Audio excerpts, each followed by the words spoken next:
You know what's crazy? Some people walk into a room and nobody messes with them. They don't yell, they don't fight, they don't have to prove their worth or explain their boundaries. They just exist, and everyone from the waiter to the CEO respects them. They have that main character energy you can feel from 10 feet away. Then there's everyone else. Maybe that's you. You walk into that same room, you're nice, you're kind. You smile at everyone because you want them to feel comfortable. You go out of your way to be helpful, and yet people interrupt you. They talk over you. They make jokes at your expense that aren't actually funny. They treat your time like it's trash and your feelings like they're optional. It feels like you're invisible, like you're a doormat with a welcome sign on your chest. And it hurts every single time. But here's the truth that nobody wants to tell you. Here is the secret that the respected people know and you don't. You are not being treated badly because you are too nice. You are being treated badly because you are sending the wrong signals. In modern society, your niceness is being read as a target. Toxic people, manipulators, narcissists, energy vampires, they aren't looking for weak people. They are looking for nice people. They are looking for the people who are too polite to call them out. The people who are terrified of being seen as dramatic or sensitive. The people who value other people's comfort more than their own self-respect. Every time you laugh off a rude comment to keep the peace, you're not being chill. You're sending a signal that says, you can disrespect me, and I'll keep smiling. Today, that ends. Today, we stop training people to mistreat you. But before we get to the weapons, you need to understand why you haven't fought back yet. Have you ever wondered why you freeze in arguments? Picture this. Someone insults you at a meeting or a family dinner. Your heart starts racing. Your palms get sweaty. Your throat feels tight. You want to say something, anything, but the words just won't come out. Then, 2 hours later, you're in the shower or lying in bed, and you think of the perfect comeback. Why didn't you say it then? It's called the amygdala hijack. Toxic people are masters of biohacking. They use specific, sneaky questions to trigger your brain's survival mode. They flood your system with cortisol, the stress hormone. They bypass your logical mind and go straight for your fear. They make you feel like you're back in high school, being bullied for being different. You're not weak. Your brain is just trying to protect you by staying quiet. But in reality, it's giving them exactly what they want. Total control. I've analyzed thousands of hours of toxic behavior. I've looked at the patterns, and I've found that there are 7 specific questions, 7 linguistic traps that these people use to keep you small. If you don't know what to listen for, you'll fall for them every time. You'll feel guilty. You'll feel crazy. You'll feel like you are the problem. But today, I'm giving you the antidote. I'm showing you the 7 most dangerous questions toxic people ask. I'm breaking down the why behind them. And most importantly, I'm giving you 7 power scripts, short, surgical sentences that stop the disrespect instantly. No yelling, no crying, no explaining, just pure, cold authority. Plus, stay until the end, because I'm going to show you the extinction burst, the exact moment when a manipulator realizes they've lost control over you, and how to survive the storm that follows. Are you ready to stop being the target? Are you ready to take your life back? Let's start with trap number 1. The question that has kept more good people quiet than almost any other. Why are you so sensitive? Let's dive into the first 3 traps. These are the most common. They are designed to make you feel like you are too much or not enough. They target your empathy and use it as a weapon against you. If you've ever walked away from a conversation feeling like you were the crazy one for standing up for yourself, you've been caught in these. Here is how you break out. Trap number 1, the emotional gaslight. Imagine this. You're at a meeting, or maybe a family dinner. Someone says something that crosses the line. They comment on your weight, your job performance, or your relationship status. It's a direct hit. It stings. So you do the brave thing, you speak up, you say, hey, that wasn't cool. That actually hurt my feelings. And instead of apologizing, they smirk. They lean back. They look at everyone else in the room, and then they look at you and say, why are you so sensitive? Wait, what just happened? A second ago, they were the one being rude. Now, suddenly, you are the problem. Your feelings are the problem. Your sensitivity is the problem. This is a classic biohack. They are trying to make you doubt your own nervous system. They want you to think, maybe I am overreacting. Maybe I should be tougher. The second you start wondering if you're too sensitive, they've won. Because now, you're not talking about their bad behavior anymore. You're performing an autopsy on your own personality. The script. Next time they ask this, don't defend yourself. Don't explain why you have feelings. Look them dead in the eye, keep your face blank, and say, I'm not too sensitive. You were just being rude. And then, stop. Talk about the weather. Take a sip of your water. The power of this script is that it names the behavior. It shifts the spotlight back to the source of the fire. You aren't arguing about your emotions. You are stating a fact about their lack of manners. Healthy people say, I'm sorry. I didn't realize that hurt you. Toxic people say, why is it a big deal? Know the difference. Trap number 2, the humorous shield. This one is even more subtle. It's the bully with a smile tactic. Someone says something incredibly insulting. They do it in front of a group. Everyone laughs because they're uncomfortable or they want to be part of the in crowd. You feel humiliated. You tell them to stop. And they laugh. They shake their head like you're a child and say, can't you take a joke? This is an evil trap. It puts you in a lose-lose situation. If you say no, you look like the boring person who ruins the fun. If you say yes, or just fake a smile, you give them a lifetime license to keep disrespecting you. You are literally telling them, my dignity is for sale, and the price is your approval. Here's the truth. A joke is only a joke if everyone is laughing. If you're the target and you're not laughing, it's not humor. It's an assault. The script. When they hide behind the joke shield, don't get angry. Anger is what they want. It proves their point that you can't take a joke. Instead, stay cold, stay calm, say, jokes are supposed to be funny. That wasn't. Then, give them the 3-second silence. Count it in your head. 1, 2, 3. Watch what happens to the energy in the room. The air will leave the conversation. They will fumble. They will try to explain why it was funny. Let them. Watching a bully try to explain a bad joke is the most satisfying thing you will ever see. You've just taught everyone in that room that your boundaries aren't up for debate. Trap number 3, the deflection, the narcissist's mirror. This one happens when you need support. Imagine you've had a brutal day. You're exhausted. You're burnt out. You sit down with your partner or your friend, and you start to share your struggle. You're looking for a safe place to land. But before you can even finish your sentence, they cut you off. They look annoyed.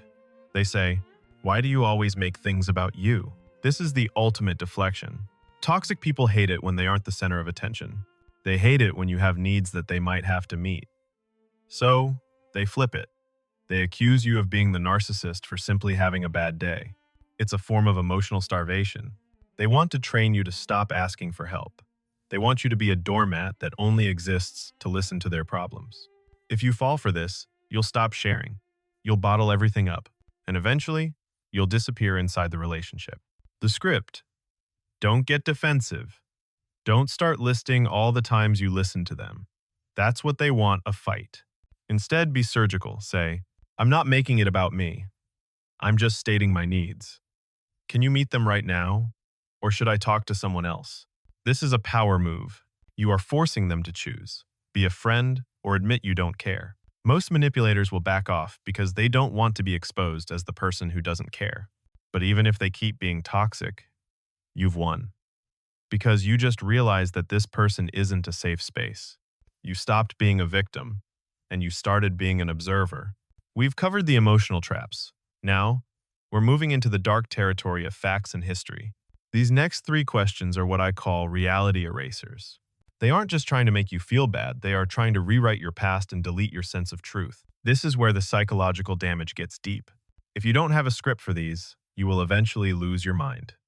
You will stop trusting your own eyes and ears. Let's fix that right now. Trap number 4. The reality eraser. Classic gaslighting. Imagine you're in a relationship, maybe with a partner, maybe a business associate. They made a promise. They said they would help with the project. They said they would be home by 6. They didn't show up. They didn't help. When you bring it up, you expect an apology. Instead, they look at you with total confusion, maybe even a little bit of pity, and say, when did I ever say that? This is the nuclear option of manipulation. They are betting that you value the relationship more than you value the truth. They want you to think, wait, did I mishear them? Did I dream that? In the modern world, this happens on Slack, on iMessage, on WhatsApp. Even when you have the receipts, the screenshots, they will tell you that you're misinterpreting the text. Why is this so dangerous? Because your memory is your foundation. If they can shake your foundation, they can build whatever house they want on top of you. They want you to trust their version of events more than your own brain. The script. Stop trying to prove it. Stop scrolling through your phone to find the message. Stop arguing. The more you try to prove you're right, the more they know they've hooked you. Look at them. Keep your voice low. Say, "You did say it. I remember it clearly. I'm not debating my reality. Let's move to the solution." The magic is in the phrase, "I'm not debating my reality." You aren't asking for their permission to be right. You are stating that the debate is over.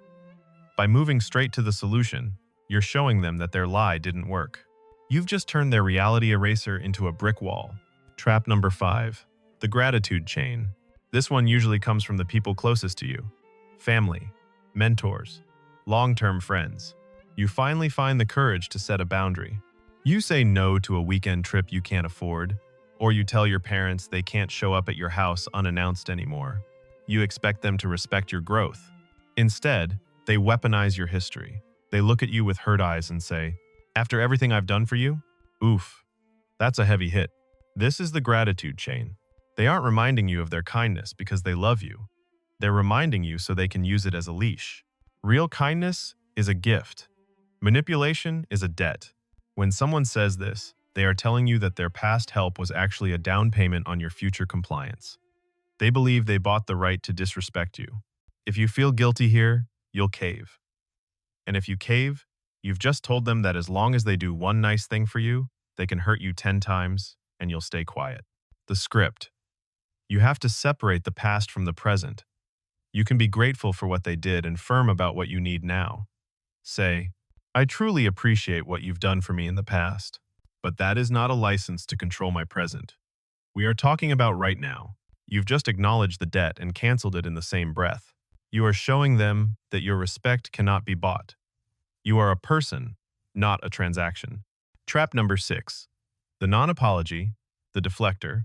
This is the most viral toxic phrase in America right now. It sounds like an apology, but it's actually an insult. You go to someone and say, "Hey, when you ignored me at the party, it made me feel really small." They don't want to admit they were rude. They don't want to change. So they give you the fake out. They say, "I'm sorry you feel that way." Pay attention to the grammar. They aren't sorry for what they did. They are sorry for how you reacted. They are basically saying, "I'm sorry you're so emotional," or "I'm sorry you're so weak that my behavior bothered you." It's a masterclass in shifting the blame. It closes the door on the conversation and makes you look like the difficult one for still being upset. The script. Don't say it's okay, because it's not okay. Don't let them walk away thinking they've apologized. Call it out immediately. Say, "Don't apologize for my feelings. Apologize for the behavior that caused them. My feelings are a reaction to your actions." This is surgical. You are forcing them to look at the cause, not the symptom. You are telling them that you see through the mask. Most people will be stunned by this because they've been using that fake apology for years and it always worked. Not anymore. We have reached the final boss of toxic questions. Up until now, they've attacked your emotions, your humor, and your memory. But this last trap is designed to attack your intelligence. It's designed to make you stop looking at the facts so they can keep getting away with their behavior. And once we break this trap, I'm going to show you exactly what happens next. Because when you start using these scripts, the toxic person is going to panic. I'm going to teach you how to survive that panic mode using nothing but your body language. Trap number 7, the intelligence gaslight. Imagine you've noticed a pattern. Maybe your partner is always working late on the same nights they happen to be untraceable. Maybe your business partner is moving money in a way that doesn't make sense. Or maybe a friend only calls you when they need money, but disappears the second you're the one in trouble. You bring it up. You're calm. You have the facts. They don't have an answer. So they use the ultimate dismissive weapon. They sigh, roll their eyes, and say, "You're just overthinking it." This is a direct attack on your intuition. In America, we value pattern recognition. It's how we survive. It's how we succeed. But a toxic person wants you to believe that your ability to see the truth is actually a mental flaw. They want you to think you're crazy or paranoid or obsessive. Why? Because if you stop overthinking, you stop noticing their lies. They want you to go back to sleep. They want you to be the chill person who ignores the red flags until the house is on fire. The script.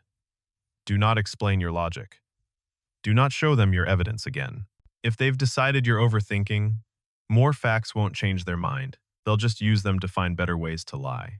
Stand your ground. Say, I'm not overthinking. I'm observing a pattern. And the pattern stops now. Then, walk away. You've just told them two things. 1, you trust your brain. 2, their pattern is no longer working on you. You've just taken the remote control back. The extinction burst. Surviving the storm. Here is something nobody tells you about setting boundaries. It gets worse before it gets better. In psychology, there is a term called the extinction burst. Think of it like this. If you put money into a vending machine and it doesn't give you the soda, what do? You don't just walk away. You hit the button again. You hit it harder. You might even kick the machine. Toxic people are the same. For years, they've pushed your buttons, and you gave them what they wanted. Your attention, your guilt, your compliance. Now, suddenly, you're using power scripts. You're staying calm. You aren't feeding them anymore. They are going to freak out. They will yell louder. They will bring up things you did 10 years ago. They will tell everyone you've changed, or that you're being mean. This is the extinction burst. They are kicking the machine to see if they can get it to work again. Most people quit here. They get scared. They think, oh no, I've made it worse. I should go back to being nice. Don't. The storm means you're winning. If they are screaming, it's because they've realized they have no other way to reach you. Stay solid. Stay the machine that doesn't give out free sodas anymore. Nonverbal mastery. The weapons of silence. When the extinction burst happens, you don't even need words. You need nonverbal authority. Here are the 3 habits that make manipulators realize they've lost the war. 1. The blank face. Emotional starvation. Toxic people eat your reactions. Your anger, your tears, your frustration, that is their power source. When they attack, keep your face like a wall. No squinting, no frowning, just neutral. Imagine you're looking at a stranger on a bus who is talking to themselves. You aren't mad, you're just uninterested. When you stop reacting, they start starving. R. The power of slow. When we are nervous, we move fast. We talk fast. We fidget. It's a signal of submission. From now on, do everything 20% slower. Walk slower. Blink slower. Take a breath before you answer. Rushing makes you look like a prey. Moving slow makes you look like a predator. 3. The silence weapon. This is the most terrifying thing you can do to a manipulator. After you say a power script, don't say another word. Count to 3 in your head. 1, 2, 3. Keep eye contact. In a conversation, the person who feels the need to fill the silence is the one with the least power. Let them feel the silence. Let them babble. Let them dig their own hole. Part 5. The exit strategy. Stepping into your main character era. We've covered the 7 traps. We've mastered the power scripts. We've talked about the science of the extinction burst. But here is the final, most important truth. Scripts are just tools. The person holding the tool is what matters. You can have the best weapon in the world, but if you don't believe you have the right to use it, you'll stay a target. This final part is about your identity shift. It's about moving from the nice person who gets used to the respected person who leads. It's time for your main character audit. Boundary versus wish. The law of consequences. Listen close, because this is the mistake 99% of people make. They set a boundary. They say, don't talk to me like that. Then the toxic person talks to them like that again. And what do? They stay. They argue. They explain why it hurt. A boundary without a consequence is not a boundary. It's just a wish. Toxic people don't care about your wishes. They only care about what you will tolerate. If you tell someone, my time is valuable, but you keep waiting for them when they're 30 minutes late, you just taught them that your words mean nothing. You just taught them that your time is actually not valuable. From now on, your boundaries must have teeth. If they cross the line once, use the script. If they cross the line twice, remove their access. Access to you is a privilege. It is not a right. Not for your family, not for your best friend, not for your boss. If they cannot treat the privilege with respect, they lose it. You don't need to make a big announcement. You don't need a drama-filled breakup speech. You just disappear. You become busy. You take longer to reply. You stop being the one who reaches out. Silence is the loudest consequence there is. The 30-day boundary audit. I want you to look at your life like a business. Every person in your circle is either an asset or a liability. An asset brings peace, support, and growth. A liability brings drama, guilt, and doubt. For the next 30 days, I want you to perform an audit. Pay attention to how you feel after you hang up the phone with someone. Do you feel energized? Or do you feel like you just finished a 12-hour shift in a coal mine? Pay attention to who asks, "How are you?" and actually waits for the answer. And most importantly, pay attention to who gets angry when you start using these power scripts. The people who truly love you will be surprised at first, but they will eventually say, "Wow, I'm glad you're standing up for yourself." The people who were using you will fight you. They will call you mean. They will say you've changed. Good, let them. Their anger is the proof that your boundaries are working. You are filtering your life. You are clearing out the weeds so the flowers can finally grow. The identity shift. You are not the problem. We've spent 18,000 characters talking about toxic people. But this video isn't really about them. It's about you. It's about the moment you realize that you don't have to earn respect. You don't have to be perfect or productive or helpful enough to be treated with basic human dignity. You deserve respect because you exist. Period. The toxic people in your life, the ones asking those 7 questions, they want you to stay small. They want you to believe that your sensitivity is a flaw and your memory is a lie. They want you to stay in the supporting actor role in their story. Stop playing that role. Step into your main character era. The main character doesn't argue with villains. They don't beg for approval. They just set the terms and live their life. When you start believing you are the prize, the world starts treating you like one. It sounds like magic, but it's just psychology. People treat you the way you train them to treat you. Starting today, the training is over. If you made it this far, you are already stronger than you were 20 minutes ago. You have the knowledge. You have the scripts. Now, you need the commitment. Here is your first move. Subscribe right now. 1 click. It's a signal to yourself that you are committed to your own growth and mental health. We are building a community of people who are done being doormats. Comment the word respect below. Why? Because when you type it, you're making a contract with yourself. You're telling the universe and everyone in the comments that your era of being manipulated ends today. Choose one script. Just one. Whether its jokes are supposed to be funny, or I'm not debating my reality. Use it this week. Even if your voice shakes, even if your heart is racing, do it once and watch the power shift. You are not the problem. You never were. Their inability to respect you is their failure, not yours. But your decision to stay or leave, that's your power. Take it back. I'll see you in the next video, where I'm going to show you the body language hacks that stop a narcissist before they even open their mouth. Stay strong, stay solid, and remember, stop being a doormat. Be the floor. I'm out.